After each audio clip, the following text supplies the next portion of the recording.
My first question to you, Dr. Fisher, is related to the contribution that IMGs have to the society. Well, we could start out with the fact that, first of all, Hippocrates was an IMG now, wasn't he?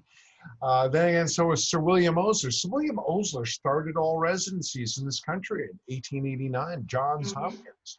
He was an IMG. He was an IMG from Canada that did not match into his first choice. He wanted ophthalmology, actually. He didn't get it, Wow. and he switched into internal medicine.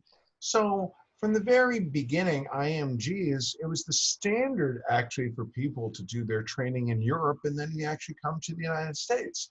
So the United States has always had more residency spots than US graduates. So there's always been 25 to 35% international graduates in the US residency system.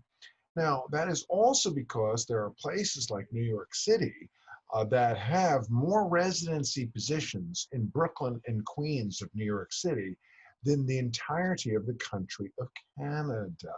In addition, there's no quotas on international graduates in the American system. There's no difference in payment structure. And there are, in fact, many entire hospitals that actually cannot attract a single US graduate.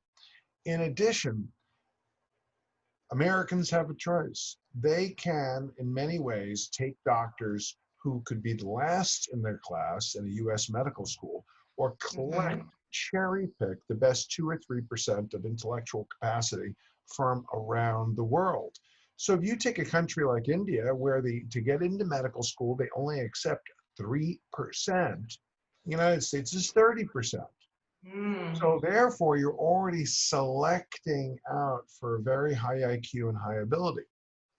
In a place like Myanmar, sometimes called Burma, there's a national test that everybody has to take to determine their future. You have to be in the top 2% to be allowed to go to medical school. So automatically, the international graduate, first of all, if it wasn't for IMGs, there'd be entire hospitals that wouldn't have any trainees. It'd be impossible to run the system. Second of all, most Americans who have an international graduate as their own doctor would have no idea, because nobody thinks about that once they're already in that relationship. It's like you get married, you don't turn around 5 years into the marriage and say, hey, what's your IQ anyway? Of course. That being said, are there any myths that you'd like to share with our viewers regarding IMGs? Well, I think the only ones come within the medical educational system itself. Unfortunately, many of our own organizations will reach a certain psychology that says that the international graduate is not as good. And I can understand part of what they're talking about, in that the standardization for inspection and certification for schools internationally is not the same in every country.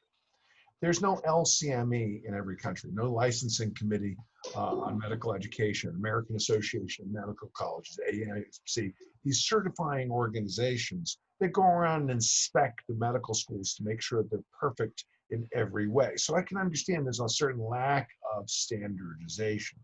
But once people have already gone into residency in the United States, I think there's a certain distasteful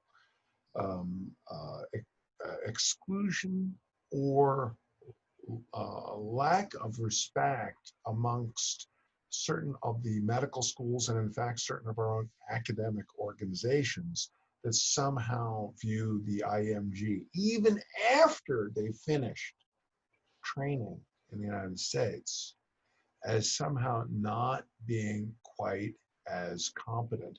I think that's unfortunate. If you look at all the objective measures, and sure, you can go and say, the tests are invalid, they test nothing. You could say, 2 + 2 = 5. You can say, all flan and all baklava and all cheeseburgers are the same. But, even all cheeseburgers are not the same. But every objective measure, if you look at USMLE scores, IMGs in residency is higher. If you look at the Internal Medicine Board pass rate, or the pass rate on the American Academy of Family Practice exam, or the in-training exam, the international graduate on every objective measure has a higher pass rate. And the test where there's certain issues, like the Step 2 CS exam, has a lot of issues with language. So when you have a language screen, but the issues for IMGs versus American grads is once people are in training, all objective measures of a graduate of a residency in the United States for an IMG are higher than for American grads.